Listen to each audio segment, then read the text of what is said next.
Você nunca ficou tempo suficiente aqui, você nunca corrige o assunto. Isso mesmo. Lembra-te, pois, de onde caíste. Volte e lembre-se de quando tinha a experiência de não falar de ninguém. Se algo dava errado na igreja, você não se sentava lá nos degraus do seu vizinho e falava da igreja, nem falava de mais ninguém, indo embora e unindo-se a outra igreja. Não, você ficava ali mesmo, pacientemente, e orava, e Deus ajudava. Veja, lembra-te de onde caíste e arrepende-te. Você sabe o que significa arrepender-se, não sabe? E pratica tuas primeiras obras. Volte e retome sua primeira experiência. Faça o que fazia no princípio. Suba ao altar e acerte as contas com Deus. Em outras palavras, isso mesmo. Pratica tuas primeiras obras. Quando não, brevemente a ti virei. E eu tirarei do seu lugar o teu castiçal, se não te arrependeres. Se não fizer isso, você terá uma igreja dividida e despedaçada, a menos que se arrependa. Mas isto... agora lá vai. Segurem firme, ouçam bem. Mantenham seu colete eclesiástico agora e fechem seu guarda-chuva. Ouçam.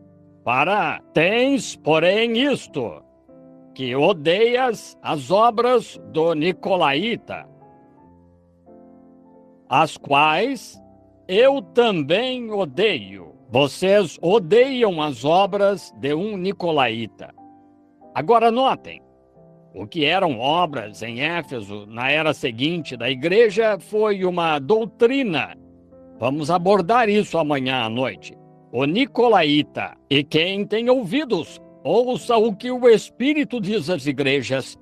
Ao que vencer, eu darei a comer da árvore da vida, que está no meio do paraíso de Deus. Agora, o versículo seguinte começa com a igreja de Esmirna. Agora, Nicolaíta é onde vamos começar amanhã à noite, tirado de Apocalipse 13. O sacerdócio Nicolaíta, como começou ali mesmo em Éfeso. E foi ali que aquela era da igreja falhou, nos 300 anos da sua existência. Antes de deixar de existir, os nicolaítas começaram a estabelecer uma doutrina, um sacerdócio de irmãos. E então, primeiro veio de Nicolau, que foi um dos apóstolos, e ele, em Atos, capítulo 6, creio, e versículo 5, onde ele foi e escolheu os diáconos. E selecionaram este, que era Nicolau, lá, e começou dali, e chamaram de Nicolaíta. E começaram a organizar um sacerdócio. E a partir dali se tornou obras o que eles estavam fazendo, dizendo estas coisas sobre confissões e tal. E então se tornou uma doutrina aqui e foi para a Babilônia. E acabou aqui no último tempo, com todo o cristianismo envolvido nisso, um pequeno remanescente a ser salvo disso. Notem e vejam o que é. Amanhã à noite, se Deus quiser. Ó, meu estimado irmão, minha estimada irmã, aquele que é poderoso para impedi-lo de cair, aquele que é poderoso para manter seu coração na graça, que ele derrame suas bênçãos sobre você. Que você nunca se esqueça de que estamos vivendo nos últimos dias da última era da igreja, onde está predito que será uma era morna da igreja, indiferente quanto a isto. E pare de ser indiferente. Venha a Cristo de verdade, de todo o coração. Não estou lhe dizendo a que igreja se unir, isso não tem... Deus nunca lhes perguntará isso no juízo. Não, Senhor, não lhe importa a que igreja você pertença. Ele quer você, é um indivíduo. E você tem de nascer de novo e receber o batismo do Espírito Santo ou está perdido. Entende? Você está apenas brincando da igreja. Você está apenas imitando, até que de fato tenha uma experiência do nascer de novo. E ali, aquele que estava ali, e os 7 castiçais de ouro através das 7 eras da igreja, e o mesmo Espírito Santo que acendeu a igreja lá, acende-a aqui. Agora, tem havido imitadores nessa igreja, e estes, os nicolaítas ali, e no decorrer de cada era da igreja, imitadores, até chegar aqui, até ter um grande conglomerado de organização. E Deus rejeita tudo isso e leva um remanescente de pessoas para a glória. Que o Senhor os abençoe. Isso é um tanto rude, amigos, mas é bom. Isso os ajudará e evitará que caiam. Agora não saiam por aí dizendo: o irmão Branham criticou minha igreja. Não foi dirigido a nenhuma igreja. Foi só a você, como indivíduo. Eu não. Se você pertence à Igreja Batista, então seja um verdadeiro batista cheio do Espírito Santo. Se pertence à Igreja Metodista, seja um verdadeiro metodista cheio do Espírito Santo, seja o que for. E você não será um descrédito.